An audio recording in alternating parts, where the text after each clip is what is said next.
इस वीडियो में हम बात करने वाले हैं एंटीबॉडी के टाइप्स और उनकी प्रॉपर्टी के बारे में। लास्ट जो वीडियो था उसमें हमने एंटीबॉडीज़ के बारे में बात किया था। मेक श्योर इम्यूनोलॉजी की जो लेक्चर्स हैं वो एक सीरीज़ वाइज चल रही हैं, तो बेटर होगा आप प्लेलिस्ट पे विजिट करके वहाँ से लेक्चर को वॉच करेंगे तो आपसे कोई भी लेक्चर मिस नहीं होंगे।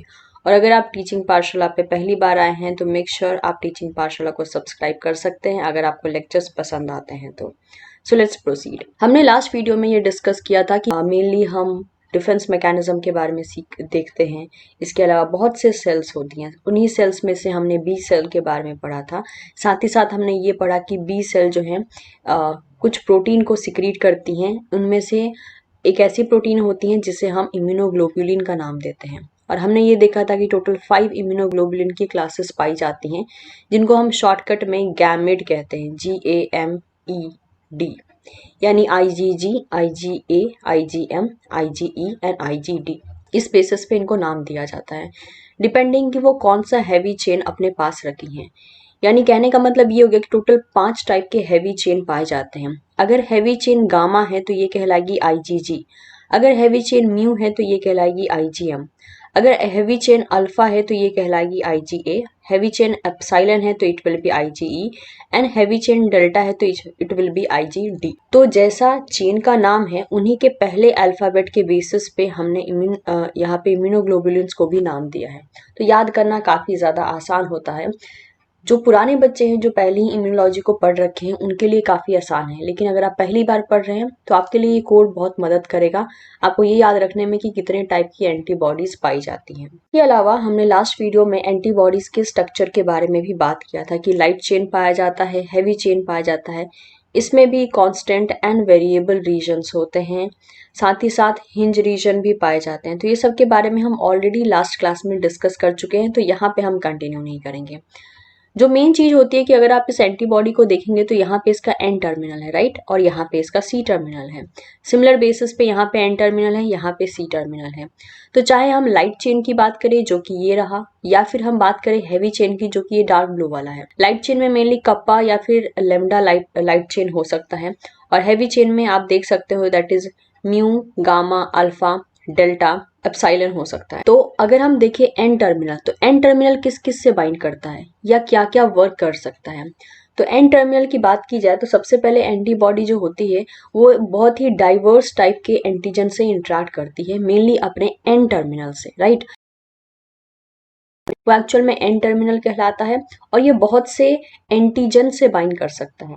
इतना ही नहीं, ये एन टर्मिनल की हेल्प से बहुत से फैगोसाइटोसिस जो फंक्शन होते हैं वो भी परफॉर्म किए जाते हैं, आइदर डायरेक्टली और इनडायरेक्टली। तो जो एन टर्मिनल है वो फैगोसाइटोसिस जैसी एक्टिविटी को भी रेगुलेट कर सकता है। अगर हम बात करते हैं सी टर्मिनल की, तो जो सी टर्मिनल होता है it can involve in the complement activation. जो कॉम्प्लीमेंट प्रोटीन का एक्टिवेशन होता है उसमें ये सी टर्मिनल अपना रोल प्ले करता है।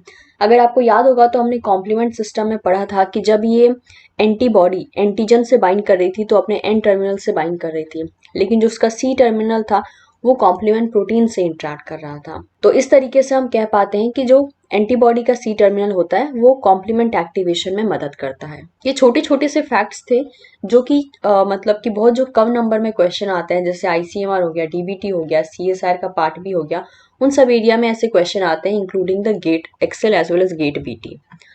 अब यहाँ पे एंटीबॉडी के बारे में कुछ इंपॉर्टेंट फैक्ट के बारे में देख लेते हैं जो कि बी सेल से रिलेटेड है। जैसे कि आपको पता है बी सेल जो है एंटीबॉडीज को सिक्रीट भी करते हैं, साथ ही साथ मेम्ब्रेन बाउंड फॉर्म में एक्सप्रेस भी करते हैं। तो बी सेल जो है मेम्ब्रेन इम्यूनोग्लोबुलिन हम उसे कहते हैं, मतलब कि मेम्ब्रेन इम्यूनोग्लोबुलिन, मेम्ब्रेन IG नाम से हम जानते हैं।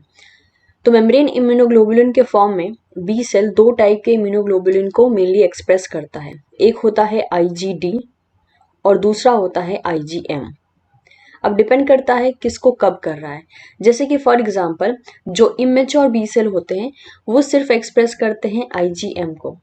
Okay, so immature B cell express only membrane IgM। ऐसा IgM यानी इम्यूनोग्लोबुलिन IgM जो कि मेम्ब्रेन बाउंड फॉर्म में होता है वो सिर्फ इमेच्योर बी सेल पे प्रेजेंट रहता है। मैच्योर होने के बाद अनस्टिमुलेटेड जो बी सेल होता है ये एक्सप्रेस करता है IgD और IgM दोनों को। यानी बी सेल मैच्योर हो चुका है लेकिन अभी तक वो स्टिमुलेट नहीं हुआ है एंटीजन से, यानी अभी तक उसने किसी एंटीजन को इनकाउंटर नहीं किया है, तो उस केस में वो आईजीडी और आईजीएम दोनों को एक्सप्रेस करेगा। साथ ही साथ जब वो एंटीजन से स्टिमुलेशन ले लेता है वो पर्टिकुलर मतलब आप कह सकते हो बी सेल, जब एंटीजन का स्टिमुलेशन उसको एक्सपोजर के लिए मिल जाता है तब आईजीडी लॉस्ट हो जाता है सेल सरफेस से। तो इस तरीके से हम देख सकते हैं कि आईजीएम और आईजीडी का एक्सप्रेशन किस तरीके से वैरी करता है depending upon the stages of B cell, कि वो या तो एंटीजन से इनकाउंटर कर रहा है या नहीं कर रहा है, मैच्योर है या इमेच्योर है। और ये जो soluble as well as membrane bound Ig molecules का जो केस होता है वो मेनली रेगुलेट किया जाता है अल्टरनेटिव आरएनए स्प्लाइसिंग के थ्रू।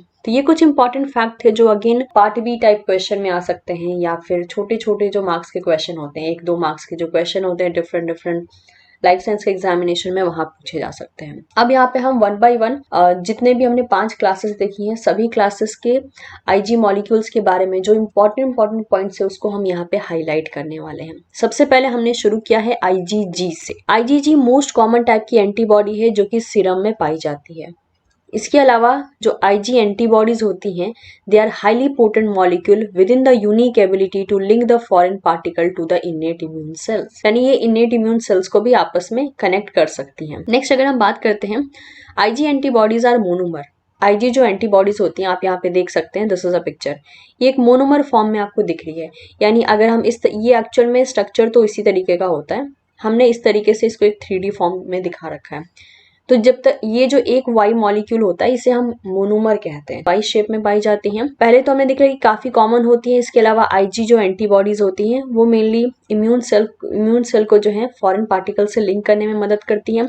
साथ ही साथ आईजी एंटीबॉडीज मोनोमर फॉर्म में पाई जाती हैं। आपको इस बात का ध्यान रखना है आईजीजी, आईजीए एंड आईजीडी, ठीक है, इन सभी के पास हैवी चेन होता है जिसके पास 4 डोमेन होते हैं और एक हिंज रीजन होता है। तो हैवी चेन जो पाए जाते हैं चाहे वो आईजीजी मॉलिक्यूल हो, आईजीए एंड आईजीडी हो, इनके हैवी चेन में टोटल 4 डोमेन होते हैं जिसे आप यहाँ पे देख सकते हो।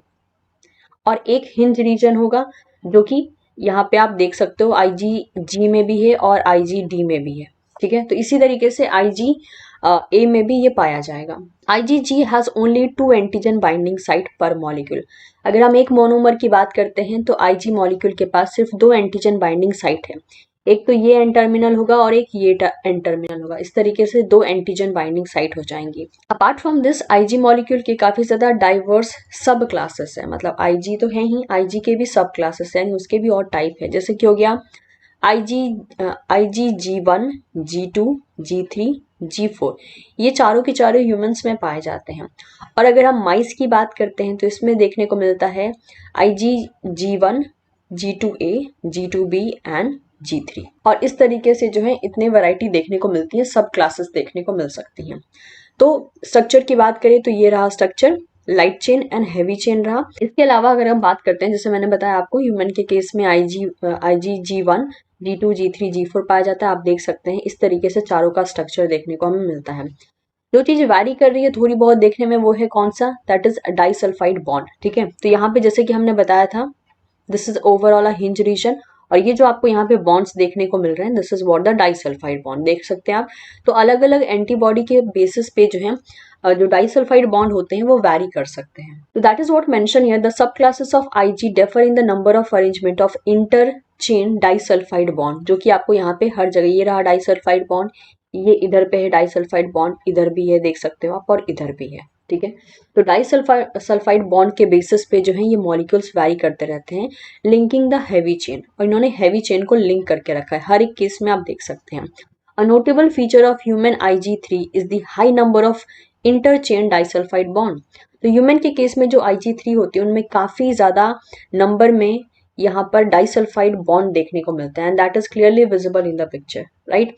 अगर आप सोर्स जानना चाहते हैं तो ये मैं आपको टीच कर रही हूँ from the Kuby immunology 8th edition, ठीक है। तो आप चाहें तो डिटेल डिस्क्रिप्शन के लिए आप बुक पे भी विजिट कर सकते हैं। All of the IG sub classes bind to the FC receptor and can enhance the phagocytosis by the macrophage which is known as the opsonization.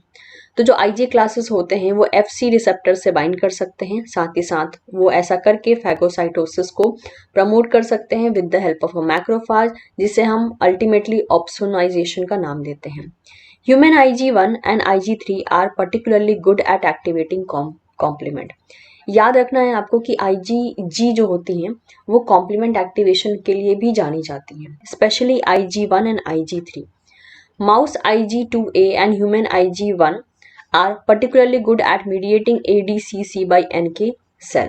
इसके अलावा माउस में पाया जाने वाला IG2A एंड ह्यूमन में पाया जाने वाला IgG1 ये ADCC करवाने में भी मदद करता है, यानी antibody dependent cell mediated cytotoxicity करवाने में भी मदद करता है, ठीक है। और ये होता है मेनली NK सेल्स के थ्रू। इसका मैंने एक शॉर्ट बेसिस पे आपको समझाया था लास्ट वीडियो में, लेकिन ऑप्सोनाइजेशन एंड ADCC पे एक डिटेल वीडियो भी आएगा आने वाले टाइम में। तो ये थी overall story regarding the IG antibody, क्या करती हैं, कैसे पाई जाती हैं, एवरीथिंग, ठीक है। कुछ और फीचर भी हैं जिसके बारे में हम आने वाले जस्ट इसी स्लाइड में जो है बात करेंगे। नेक्स्ट आता है IgE एंटीबॉडी। IgE एंटीबॉडी जो है ये mainly allergy as well as asthma में अपना रोल प्ले करती हैं। बेस्ट नोन पाई जाते हैं क्योंकि इनका रोल जो है एलर्जी एंड अस्थमा के टाइम पे देखा जाता है। बहुत से रिसर्च ये सजेस्ट करते हैं कि ये जो IgE मॉलिक्यूल है ये बहुत ही इंपॉर्टेंट रोल प्ले करती है in protection against the parasitic worm, जिसे हम हेलमिंथस बोलते हैं, and protozoa, and in the immunity to the variety of venoms. तो कोई भी मान लीजिए जो स्नेक का विनोम हो गया, ठीक है, या फिर कोई भी ऐसे हार्मफुल जो इंसेक्ट होते हैं एज वेल एज स्नेक हो गए, उनके जो विनोम्स होते हैं उनके खिलाफ IgE एक्ट करता है। साथ ही साथ प्रोटोजोआ एंड पैरासिटिक वर्म के अगेंस्ट भी ये हमारी बॉडी में काम करता है। IgE is made in very small quantity but has a very potent effect, including the degranulation of eosinophils and basophils and release of a molecule such as the histamine and proteases that damage the pathogen. तो IgE molecule जो है बहुत ही small quantity में release होता है, लेकिन इसका effect बहुत ज़्यादा स्ट्रांग होता है बिकॉज ये इओसिनोफिल्स एंड बेसोफिल्स को डीग्रैनुलेट करता है, यानी उनके ग्रैन्यूल्स को मेनली ब्रेक करने का काम करता है, डीग्रैनुलेट करता है। साथ ही साथ इसकी वजह से हिस्टामिन एंड प्रोटीजेस रिलीज होते हैं, जिसकी वजह से पैथोजन को डैमेज होता है और हमारी बॉडी जो है प्रोटेक्शन की तरफ जा रही होती है, ठीक है। तो this is a overall IgE molecule जो कि आप अपने सामने देख सकते हैं। ये रहे इसके डाइसल्फाइड बॉन्ड। नेक्स्ट स्टोरी चली आती है IgD एंटीबॉडी के बारे में। IgD एंटीबॉडी के बारे में बहुत ही कम बातें नोन है, बट जितनी भी बातें मेंशन है कुबे में उतना मैं आपके सामने जो है डिफाइन करने की कोशिश कर रही हूँ।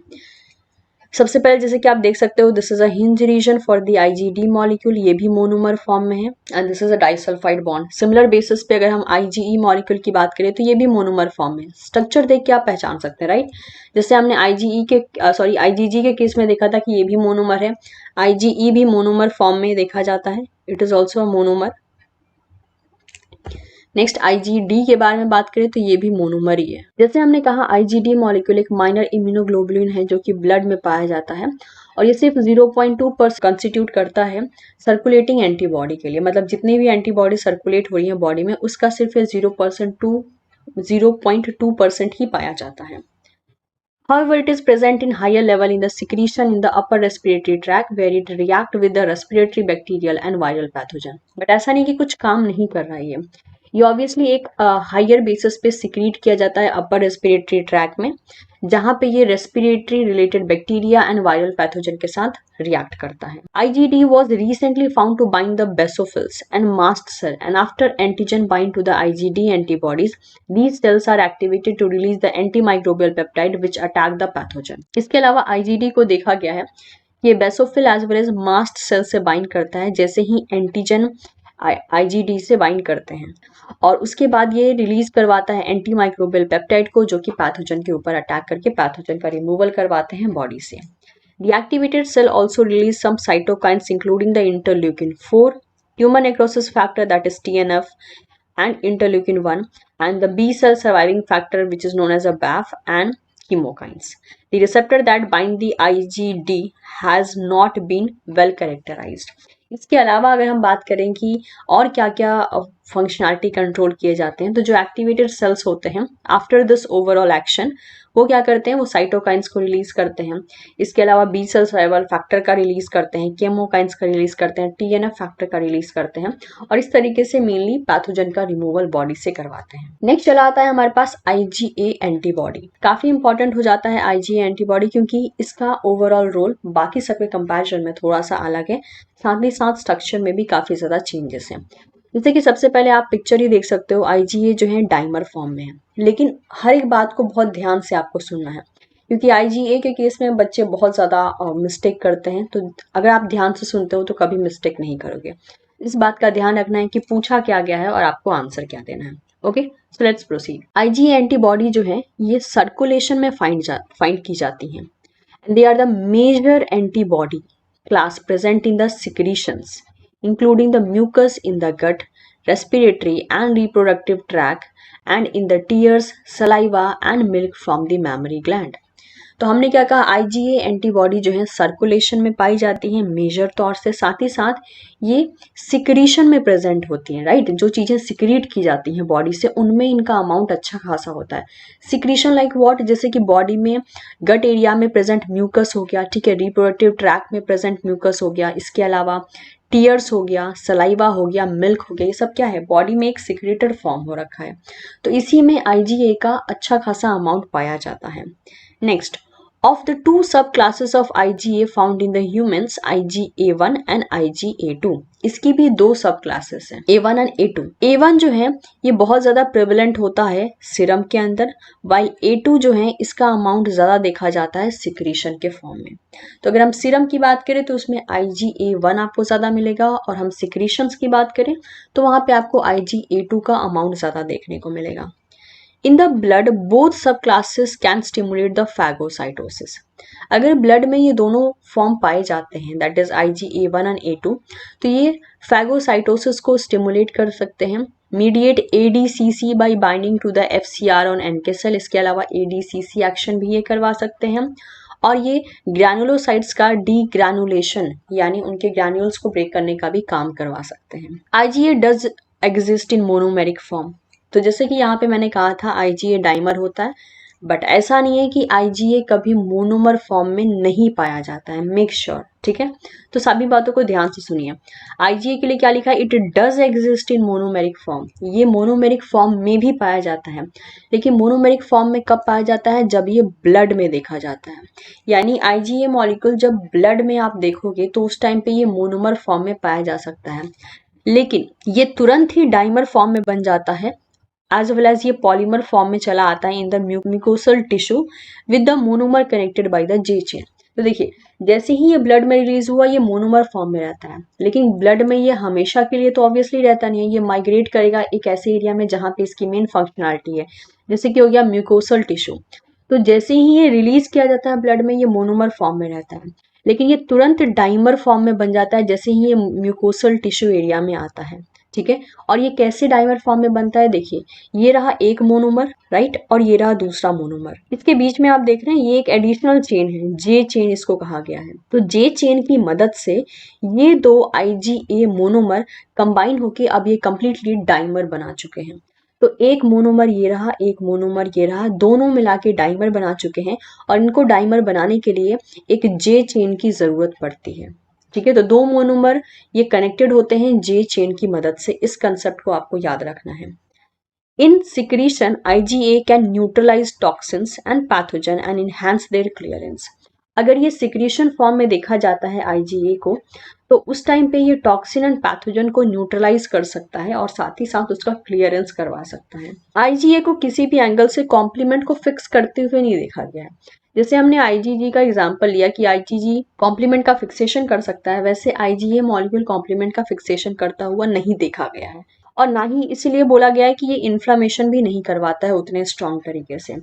IgA एंटीबॉडीज मेनली ग्लाइकोसाइलेटेड होती हैं। अब आता है यहाँ पे एक और स्टोरी। एक बहुत ही अर्ली बेसिस पे एक क्वेश्चन उठाया गया था बहुत से साइंटिस्ट के थ्रू अबाउट द IgA, और वो क्वेश्चन क्या था, देखिए, how is it able to pass through the layer of tightly connected epithelial cell and into the mucosal and granular secretion? अब बात आती है, क्योंकि हमने कहा कि ये सिक्रीशन में प्रेजेंट रहता है, गट एरिया में रहता है, म्यूकोसल एरिया के जो टिश्यू हैं वहां रहता है। तो साइंटिस्ट का ये कहना था कि इतना टाइटली कनेक्टेड रहते हैं एपिथेलियल सेल जो कि mucosal and granular secretion area में जो देखे जाते हैं, इसके बावजूद IgA मॉलिक्यूल इनको क्रॉस कैसे करता है, that is something very interesting to know, right. तो इसके बहुत से आंसर आए, जैसे कि यहाँ पर आप देख सकते हो। सबसे पहले the answer came from the observation that IgA in secretion has an extra polypeptide chain called the secretory component. अब यहाँ से बनते हैं आपके क्वेश्चन। देखिए, IgA मॉलिक्यूल जब ब्लड में रिलीज होता है मोनोमर फॉर्म में होता है, टिश्यू एरिया में माइग्रेट होते ही वो डाइमर फॉर्म में हो जाता है with the help of a J chain.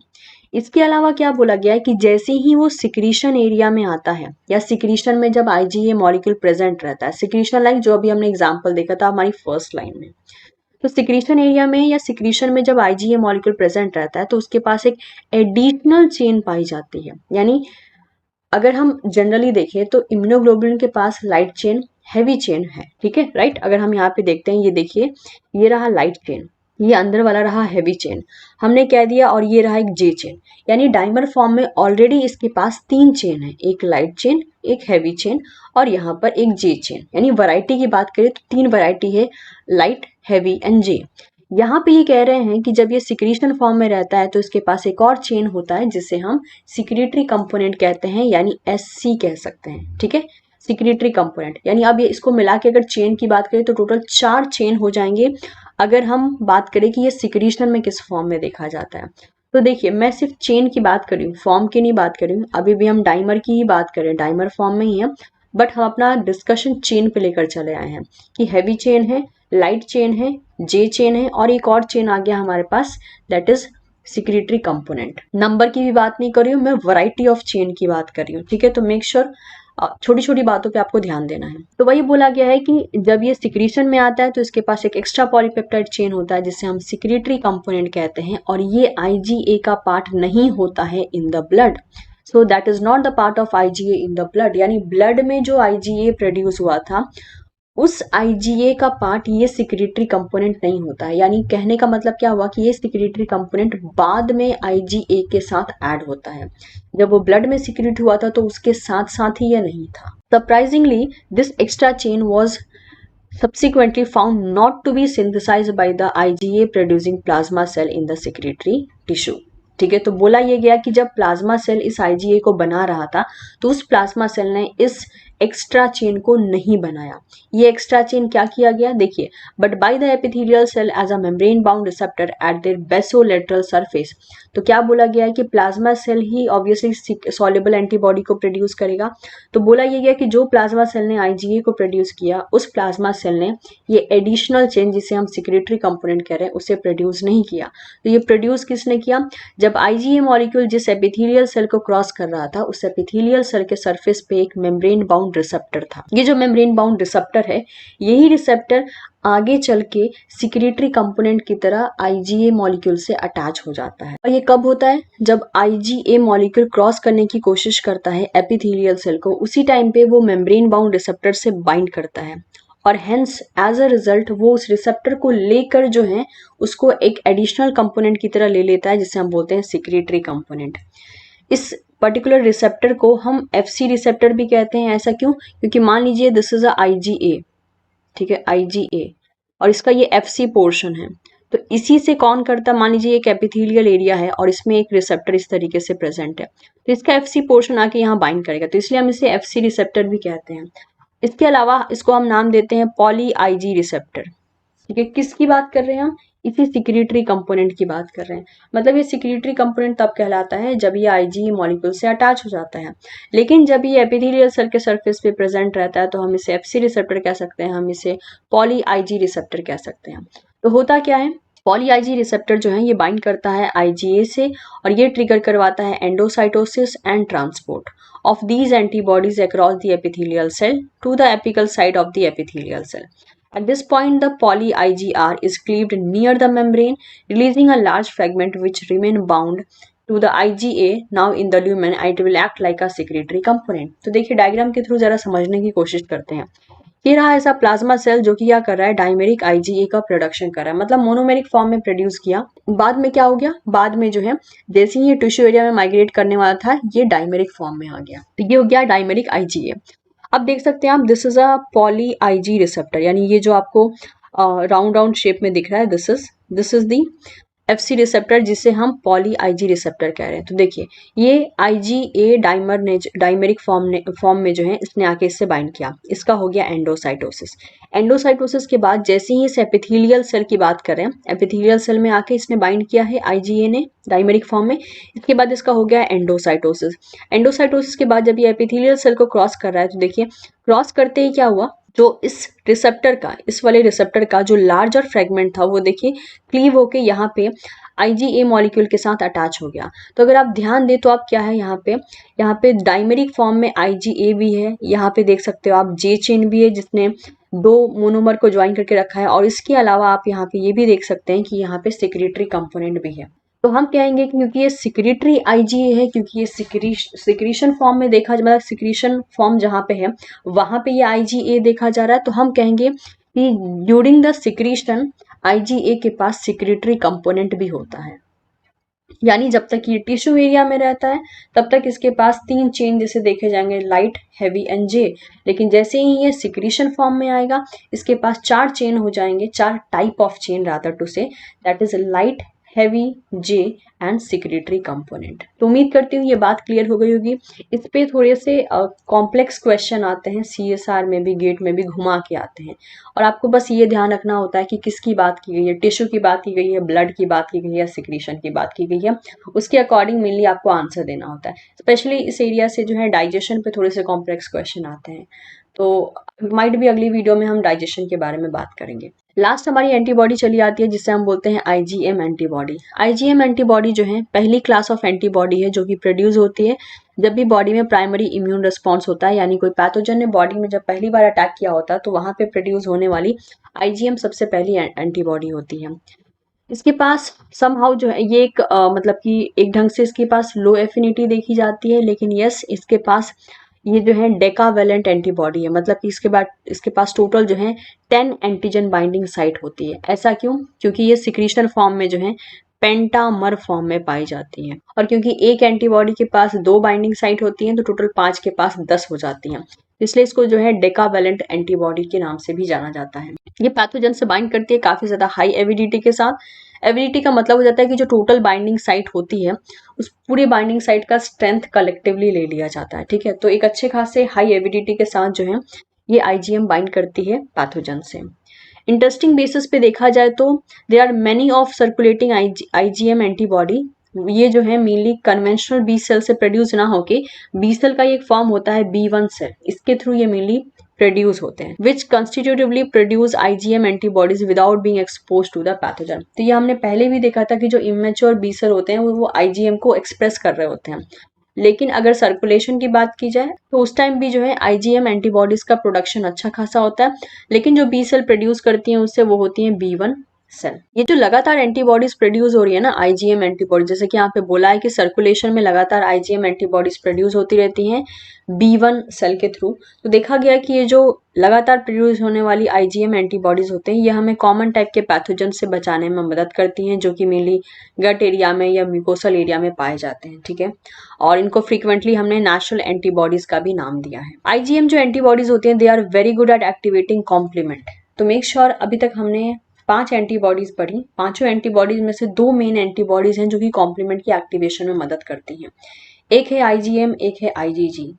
तो make sure IgM and IgG कभी भी ऑप्शन में एक साथ नहीं दिए जाते हैं, एज पर जितना भी मैंने क्वेश्चन देखा है दोनों में से कोई एक होता है, ठीक है। मतलब क्योंकि IgM भी एक्टिवेट करता है, IgG भी एक्टिवेट करता है, तो इसलिए जब भी क्वेश्चन आएगा तो होपफुली किसी एक का ही नाम मेंशन होगा। तो अभी तक हमें जितनी भी एंटीबॉडीज पढ़ी हैं उनमें से 2 ही एंटीबॉडीज हैं जो कि कॉम्प्लीमेंट की एक्टिवेशन में मदद करती हैं, एक है IgM और दूसरी है IgG। तो IgM एंटीबॉडीज जो होती हैं वो बहुत अच्छे से काम करती हैं कॉम्प्लीमेंट को एक्टिवेट करवाने में, और साथ ही साथ ये बहुत ही एफिशिएंट तरीके से पैथोजन के लाइसिस को इंड्यूस करती हैं उनसे बाइंड करने के बाद।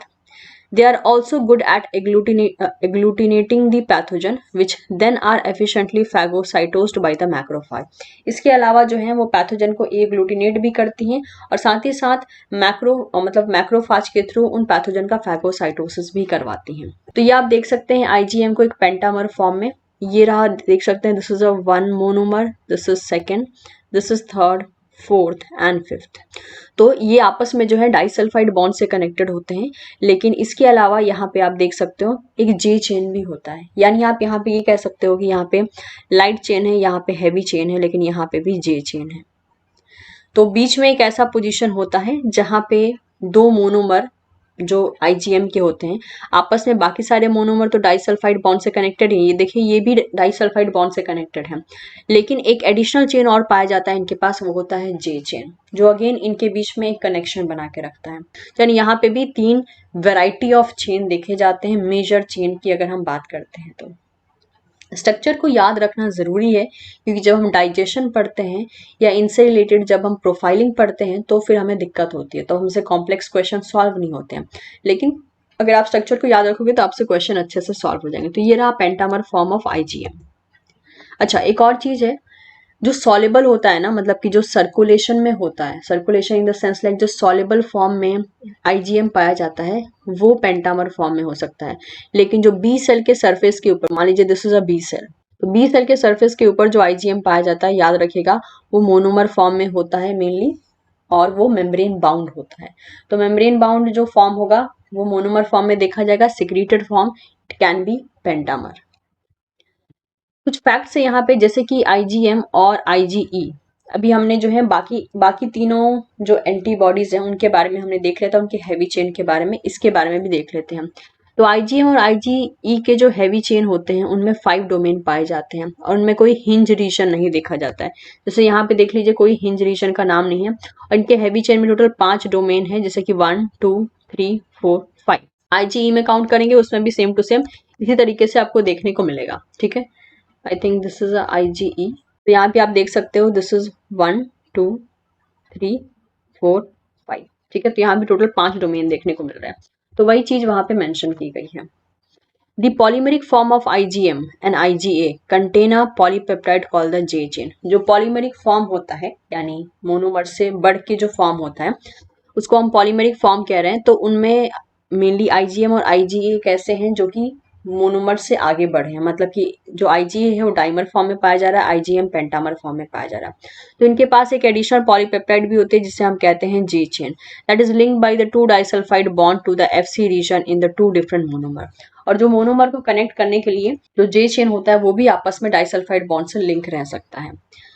जो सीरम में पाई जाने वाली IgM होती है वो हमेशा पेंटामर होती है, जैसे अभी अभी मैंने कहा, यानी जो सॉल्युबल फॉर्म में, ठीक है, सॉल्युबल फॉर्म में जो IgM पाई जाएगी it is always pentamer, but most serum IgA exist as a monomer. लेकिन जो सीरम में पाया जाने वाला, जैसे कि सीरम में पाया जाने वाला IgM पेंटामर हमेशा होगा, ठीक है। अगर वो बी सेल के मेम्ब्रेन पे पाया जा रहा है तो वो मोनोमर फॉर्म में होगा।